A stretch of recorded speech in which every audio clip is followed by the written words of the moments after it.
Namaste. You're listening to the Savannah Podcast. Join us on an exploration of Eastern spirituality, yoga philosophy, and conscious living for the new age. This podcast is a production of SavannahSpirit.com, where you can find a large selection of Om and yoga clothing, spiritual jewelry, and unique fair trade gifts from the Far East. Now here's your host, Ashton Szabo. Greetings, everyone. Welcome to the Savannah Podcast. Today I'm going to share a story that I connect to on many levels. It's the story of Shiva, Sati, and Virabhadra. And Virabhadra is the warrior. So this is a story that some of you might be familiar with, or perhaps familiar with some very popular yoga postures that take the name from this story. Virabhadrasana, or warrior's pose. We've got warrior 1, 2, and 3 typically in many yoga classes out there. And those postures are said to have come from this story.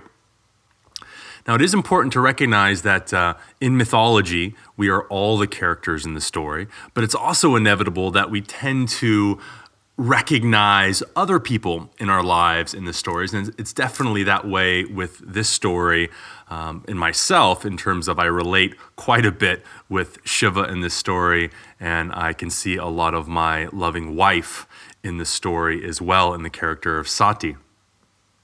It's a very interesting story about our higher selves, about ego, about the heart and love, but also about the role of anger. Anger is something that often gets a very bad rep in our culture, or especially at least in spiritual communities. And it's interesting because in a lot of ancient cultures, India being one of them, ancient Greece being another, the gods got angry. The gods were very human. And in a lot of the religious beliefs that we've inherited in the West, there is the Old Testament God in the Bible that gets quite angry, but we're often told, especially in spiritual communities, that anger is not a good thing. We're not supposed to feel anger. Yet in so many of these more ancient stories, we see examples of God or the gods getting angry. And what does it mean? And what does it tell us about ourselves? So it becomes a really wonderful opportunity to look at the role of particular emotions, in this case, anger, in our lives and how it fits into our interaction with others. Many cultures, many religious traditions tend to have a very a poo-poo look on emotions. They look down on feelings and emotions. They say that they get in the way of higher stages of development. But there are also many spiritual traditions that embrace the emotions. Tantra, for example, utilizes the emotions as gateways to deeper layers of understanding the self. And so it's important to recognize the context of this because it gives us a greater permission to be ourselves. I think what is difficult about traditions that say that you can't have emotions or that emotions are bad, it creates a situation that when you have a very real and human experience of an emotion, there's now guilt associated with it. It's like, oh, well, you're adding extra layers of emotions onto feeling emotions because you feel like you're not supposed to feel emotions. It's this horrible and toxic trap that we can find ourselves falling into. So I think it's really important that we do allow those moments where, hey, I'm having a human experience right now, and man, I am pissed off. But as we acknowledge that, how can we utilize that experience to channel ourselves into deeper layers of understanding? And eventually, as we'll see in the story, how that anger leads to some greater things on the other side of it. So let's begin our story. Now, our first character we've actually seen before, King Daksha. We've seen him in episode 6 of the Savannah Podcast in relation to the story of Chandra, the moon. But here, Daksha, who represents rules and the established order, traditional society, right? He's the keeper of ceremony and rites and ritual. He's going to be the start of our story. So once upon a time, King Daksha had many daughters from his second wife. And one day he was approached by Brahma, the creator god, who had asked him to encourage Devi, the great goddess, to incarnate in human form and be born as a woman. So he did his tapas. He begged the goddess to come into incarnation as one of his daughters, and she agreed. And the great Devi was born as Sati, which means the embodiment of truth. Now, Daksha had all these different daughters who he had married off to suitable demigods and others, just like we had heard in that earlier episode where he married many of his daughters off to Chandra, the moon. But Sati was different. Sati was told from a very young age that she was to marry Mahashiva, the great god of transformation. And while all of her sisters were always bragging growing up and imagining the men that they were going to marry, Sati was always very reserved and quiet and never really talked about it. But she knew in her heart of hearts that Shiva was the one for her. But there was a problem with this, because for everything that Daksha represented, right, traditional values, right, ritual, conservative mentality, Shiva represented the exact opposite. He was about no rules. He was, you can imagine, like, in our culture, it would be like the dirty hippie guy. I mean, he literally had dreadlocks. He would cover his body with ashes. All of his friends were ghouls and ghosts. He would hang out in cremation grounds. He wasn't exactly the ideal type for any father to want their daughter to marry, let alone this uber force of conservative values like Daksha.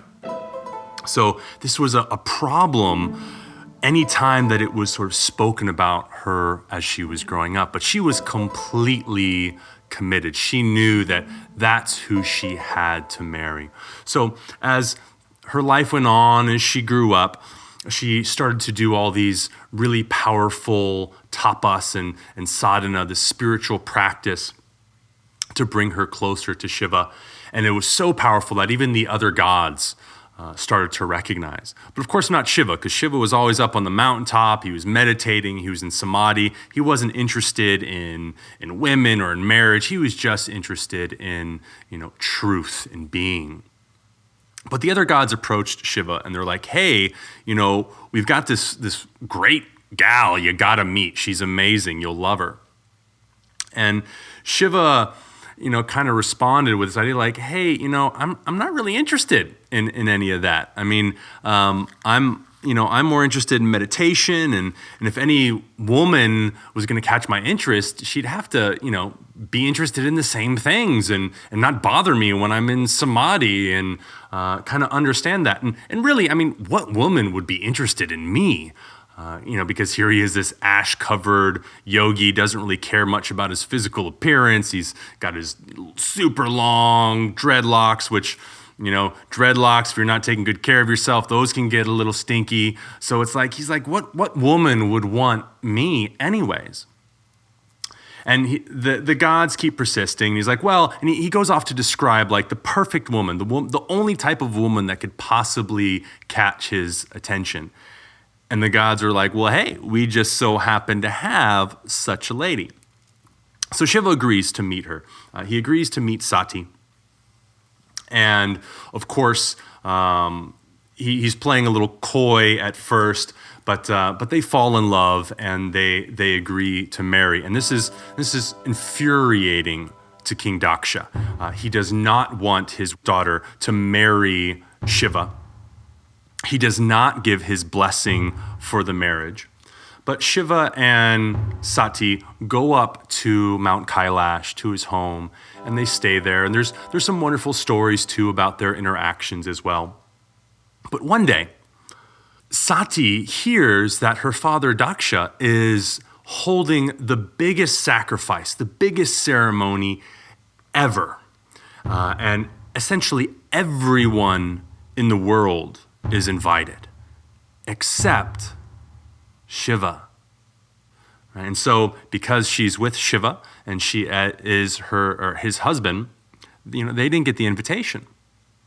And so Sati, this embodiment of love, when she finds out about this, is talking to Shiva, and she's like, I don't understand. Like this must be a mistake. There's no way that my father wouldn't invite us to this big ceremony if everyone's invited.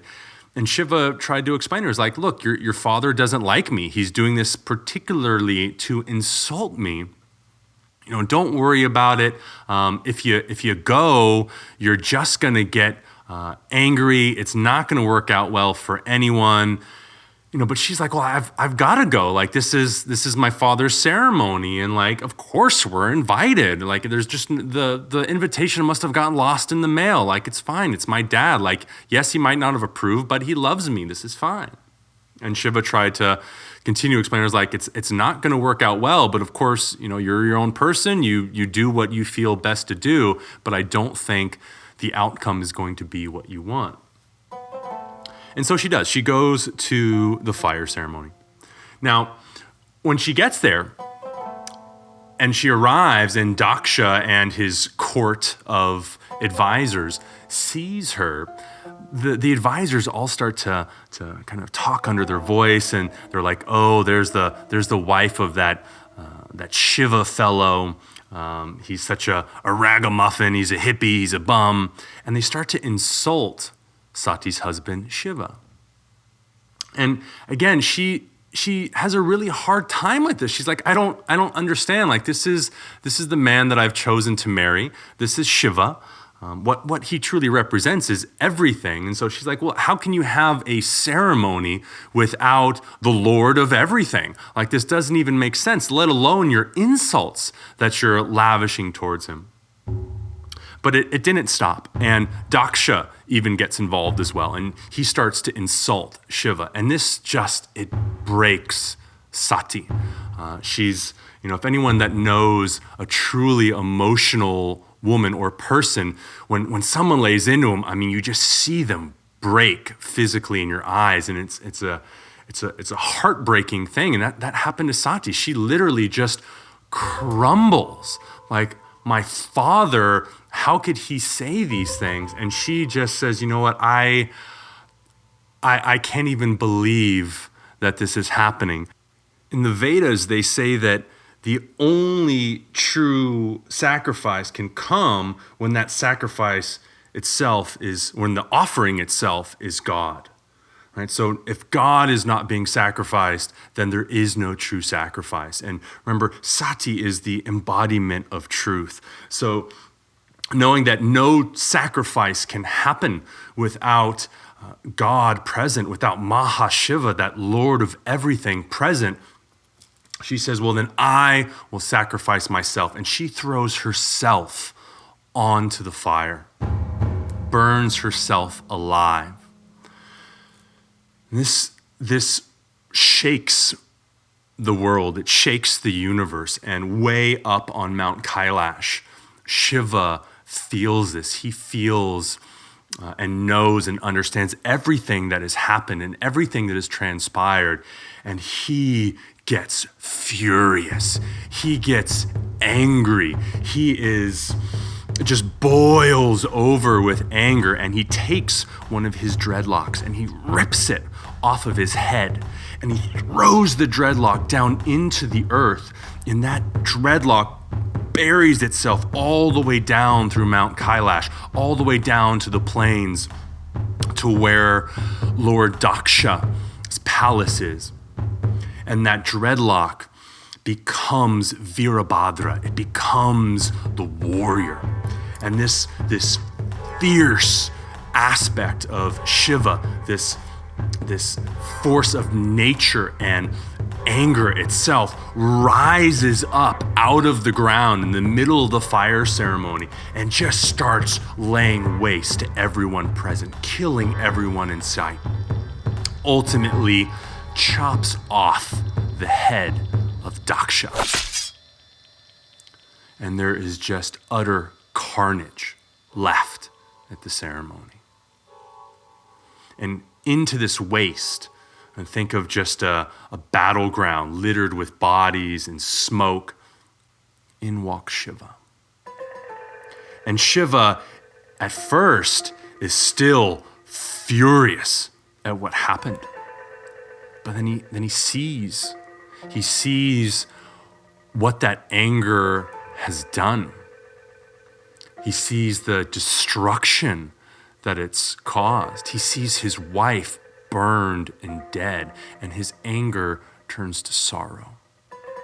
His sorrow turns to compassion. And in his compassion, he decides to restore the life of Daksha. But instead of putting his own head back on, he gives him the head of a goat. But Shiva, in his sorrow now, he picks up the burned body, the burned lifeless body of Sati. And he begins to dance in his sorrow. And he's said to get so ecstatic in his dance that he starts to travel all around India. And in that dance and in that travel, parts of her body fall off and they land. It's those spots that have actually made 108 temples of the goddess, where there are these places in India where it is said that Sati, a part of Sati's body fell, and there's that potent Shakti energy there, and so they've erected temples there, and people do goddess worship there. But after that, after he mourned the loss of Sati with this beautiful ecstatic dance, he retreated. He retreated to the mountains. He retreated to Mount Kailash. He went back into meditation. He wanted nothing to do with the world again. He was done with the world, at least for the time being. But how he comes back into the world is a story for another time. So what's going on here? Well, first of all, let's talk about the yoga postures, right? Because why not? The yoga postures of Warrior 1, Warrior 2, and Warrior 3 are said to be those moments where Virabhadra comes up from the earth, and that's Warrior 1, that lifting up out of the earth. And then he slices off King Daksha's head, and that's Warrior 2 with the sword slice. Whoosh. And Warrior 3 is after Virabhadra has cut off King Daksha's head. He reaches out and he places the head on a stake. All right, so it's that movement through of this ferocity of righteous anger, right? Ripping through the earth, cutting off the head of Daksha, who represents the ego. Right? Anytime you hear in Indian stories someone's getting their head cut off, we're talking about the removal of the ego. So Warrior 2 is that removal of the ego. And then putting it on display, Warrior 3, like this is what happens to the ego. And it's like Kali displaying her heads in a garland around her body. So there are a few things going on here that are helpful to understand. And we've got Shiva, and Shiva represents the higher self, the highest possible self. And Virabhadra is literally anger, but he's that righteous anger. Shiva has a right to be angry. His wife died completely unnecessarily. She died because of Daksha's ego. And it was that fire of Virabhadra that eventually is able to annihilate the ego, Daksha. But what is this all in the name of? It's in the name of love. It's in the name of the heart of Sati. And that here's what she's representing, is that we're moving through that sometimes, you know what, anger is an entirely appropriate response to something, especially when done in the act of love. Now, what makes that transition, or what makes it important is the transition, where Shiva's anger yes, it transitions into sorrow, and that sorrow transition into compassion. And there are a few things that we'll see in trying to bypass our emotions, right? Like, oh, I'm a yogi. I'm not supposed to feel anger. And so we suppress that aspect of ourselves, and then we don't allow the natural progression. When you try to force yourself into something and say, well, I'm not supposed to feel angry, and I'm supposed to feel compassion for people, it doesn't work. You can't force yourself to be compassionate, just like you can't force yourself not to be angry. So what this is saying allow the experience to come through yourself if done for the right reasons. Right? If you see your child about to walk across the street and get hit by a bus, you don't just kind of, namaste, little one, no problem, get hit by a bus, we're all one anyways, it's all good. Like, no, you yell, you scream, you run after your child like, oh my gosh, what were you doing? You almost got hit by a bus. Like that's an appropriate response to the situation, because it's done out of love. And I love that about these types of stories that allow us not only permission to be human, but tells us the importance of having our human experience and our human emotions. Because it doesn't end with rage. It doesn't end with anger. It ends with compassion. The compassion came because he felt the anger, because he felt the sorrow, not because he suppressed his anger. He didn't stop and say, ooh, I am the Lord of everything. I will not feel angry. I'm just going to love and be compassionate towards you all. No, like he went through the experience. And that's a powerful, powerful message for all of us, to allow yourselves your human experiences, in particular when you're doing it for the right reason, when you're doing it to overcome your ego, when you're doing it for the love of something. What is love if not something done for something larger than the ego? When you love someone, it means you're willing to put that person ahead of your own ego. Right? Ahead, pun intended, I guess, where you're slicing off your own head for love. And I love that. I love that we can do that as beings, that we can actually overcome this oppression of our egos, which most of us spend the vast majority of our lives appeasing our egos, trying to serve our egos and get its needs and desires. But here we have the story how the universe moves through us, through our human experience, for love, for the greater good. And of course, everyone is learning from this, because Daksha's losing his ego as well. I mean, that is us, but it's also that character of losing the ego and recognizing truth. And it's a beautiful message for all of us. And what is the role of the feminine, of Sati? Sati is to bring Shiva, to bring this universal consciousness into the world. It's through the love of the feminine that brings the masculine into the world. Shiva was happy being up on the mountaintop by himself with nobody, not engaging the world. It's the feminine that brings him into the world through love. And it's in that world that you encounter emotions, you encounter anger, you encounter sorrow, you encounter disappointment. It's really easy to be up on the mountaintop and live that idyllic yogic life of namasteing to everyone and let's all just be love and peace, because you're not interacting with the challenges of life and the interactions of ego. But that's the purpose of the feminine. So this is Prakriti and Purusha, right? Ultimate spirit and matter coming together as one for, in this case, the sake of love.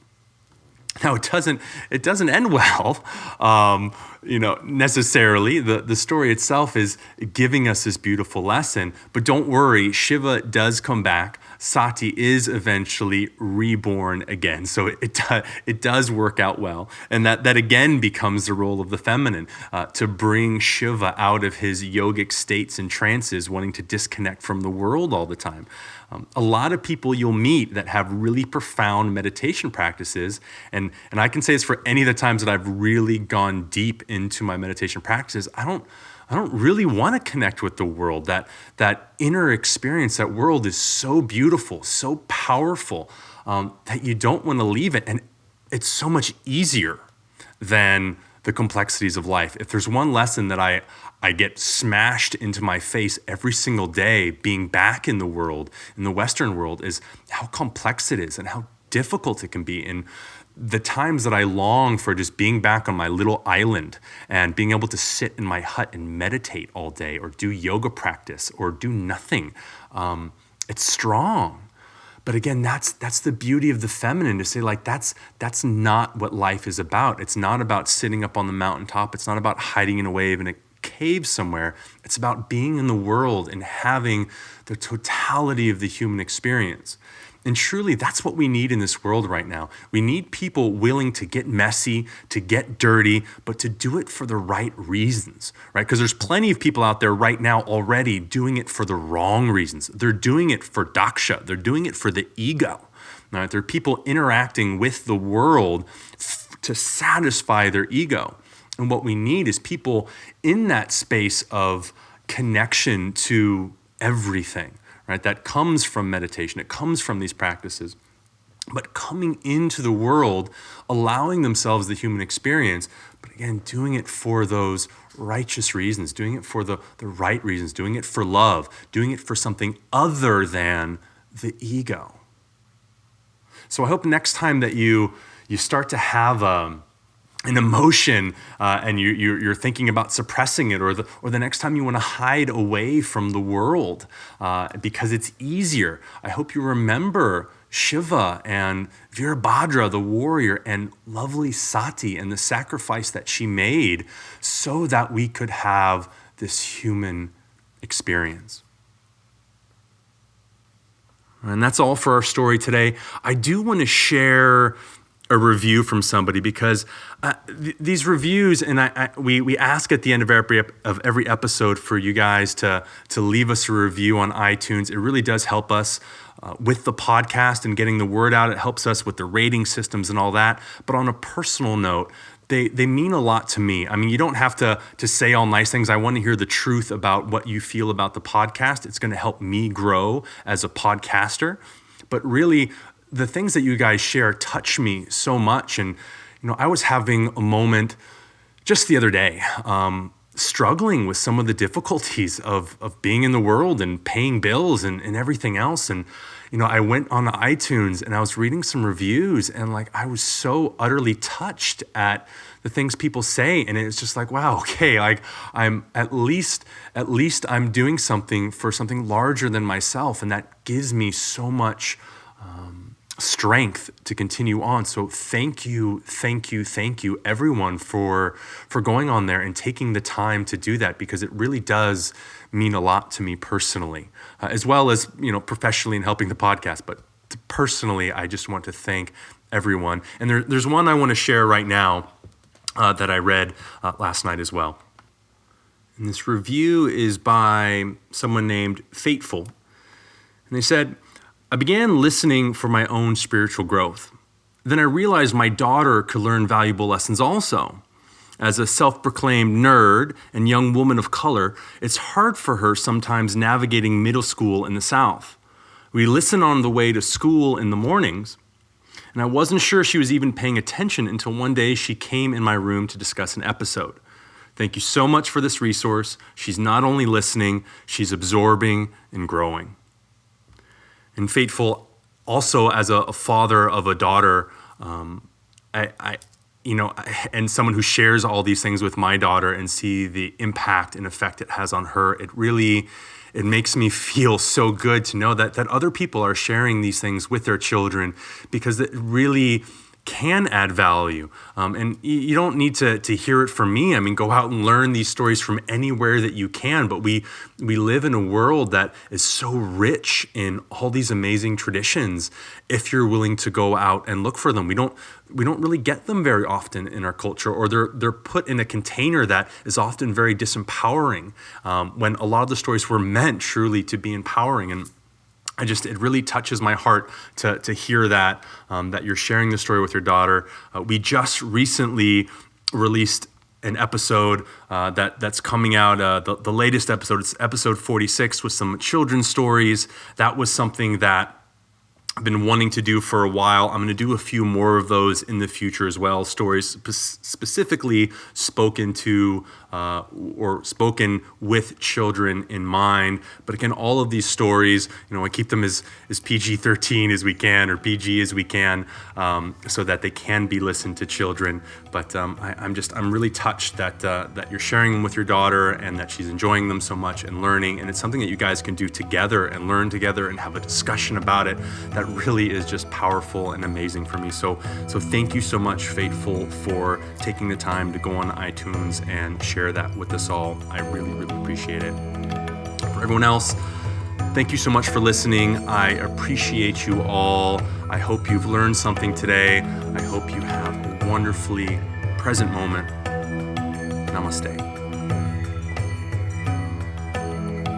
You've been listening to the Savannah Podcast. To find out more about Savannah, go to savannahspirit.com or follow Savannah on Facebook at facebook.com/Savannah Spirit. For daily inspiration, check out our blog at savannaeast.com. Be sure to join us next week for a new episode, and thank you for listening to the Savannah Podcast.